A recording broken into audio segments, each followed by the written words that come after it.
Shalom saudara-saudari yang dikasihi oleh Tuhan. Mari kita mengawali renungan online ini dengan berdoa.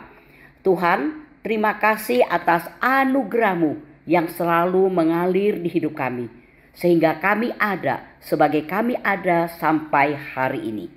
Saat ini kami mau membaca dan merenungkan kebenaran firman-Mu. Berbicaralah kepada kami siap. Kiranya kuasa Roh Kudus-Mu yang menguasai setiap kami, sehingga kami dapat mengerti kehendak-Mu. Demikian doa kami panjatkan dalam nama Tuhan Yesus. Amin. Saudara-saudari yang dikasihi oleh Tuhan, renungan online hari ini diambil dari Maliaki pasal 3 ayat ketiga yang berbunyi demikian. Ia akan duduk seperti orang yang memurnikan dan menahirkan perak. Ia menahirkan orang Lewi, menyucikan mereka seperti emas dan perak, supaya mereka menjadi orang-orang yang mempersembahkan korban kepada Tuhan dalam kebenaran. Saudara-saudari yang dikasihi oleh Tuhan, sebenarnya kita harus menyadari bahwa kualitas penyembahan kita kepada Tuhan tidaklah didasarkan pada aktivitas kita, tetapi pada karakter kita. Seringkali gereja salah mengira dan menganggap semakin bagus musiknya, semakin mengesankan bangunannya, dan semakin menarik korbannya, maka semakin dirasakan penyembahannya kepada Tuhan. Tetapi sebenarnya penyembahan yang murni kepada Tuhan berasal dari dalam hati kita. Jika relasi kita dengan Tuhan tidak sehat, semua hal itu tidak lebih hanyalah prosesi keagamaan saja. Saudara-saudari sekalian, orang-orang Lewi adalah para pemimpin penyembahan pada zaman itu. Tugas mereka adalah mempersembahkan korban mewakili umat.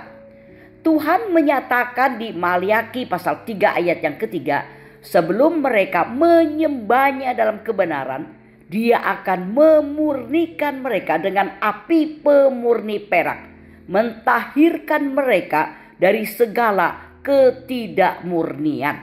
Jadi, kalau saat itu orang-orang Lewi sekadar menjadi salah satu bagian dari kaum religius yang memiliki jabatan resmi di Bait Allah dan melakukan upacara-upacara penyembahan, ini tidaklah menjamin bahwa tindakan keagamaan mereka diterima oleh Tuhan yang kudus. Ya, orang-orang Lewi tersebut perlu dipersiapkan dengan dimurnikan oleh Tuhan terlebih dahulu sebelum melakukan penyembahannya. Saudara-saudara, pada masa kini kita cenderung mencari hal-hal eksternal untuk meningkatkan penyembahan kita. Tetapi sebenarnya kualitas sejati dari penyembahan kita adalah terletak di dalam diri kita. Jika kita tidak mengizinkan Tuhan memurnikan kita terlebih dahulu, penyembahan kita tidak ada artinya di hadapannya. Maka jika kita memberikan penyembahan namun kita tidak memiliki hati yang murni, maka penyembahan kita tidaklah akan diterima oleh Tuhan. Ya, menghadiri ibadah keagamaan tidaklah menjamin kita bertemu dengan Tuhan. Demikian juga, andai kata kita tidak puas dengan kualitas penyembahan kita, janganlah kita cepat-cepat menyalahkan apa yang ada di sekitar kita. Tetapi lihatlah terlebih dahulu ke dalam hati kita sendiri. Mungkin hati kita belum dimurnikan oleh Tuhan.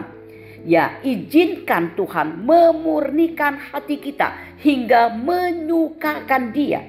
Maka kita pun dapat menyembah Tuhan seperti yang Dia kehendaki. Akhir kata, kiranya hati kita dapat dipersiapkan untuk menyembah kepada Tuhan. Amin. Mari kita berdoa. Tuhan, terima kasih atas kebenaran firman-Mu yang boleh kami baca dan renungkan hari ini. Tolonglah kami dapat mewujudkan kebenaran firman-Mu yang sudah kami dengar. Tolonglah kami dapat mempersiapkan hati kami dengan memurnikan hati kami di hadapan-Mu sebelum kami menyembah-Mu, agar penyembahan kami pun dapat sesuai kehendak-Mu, diterima-Mu, serta memuliakan-Mu. Tolonglah kami yang penuh kelemahan dan keterbatasan ini. Demikian doa kami panjatkan dalam nama Tuhan Yesus. Amin.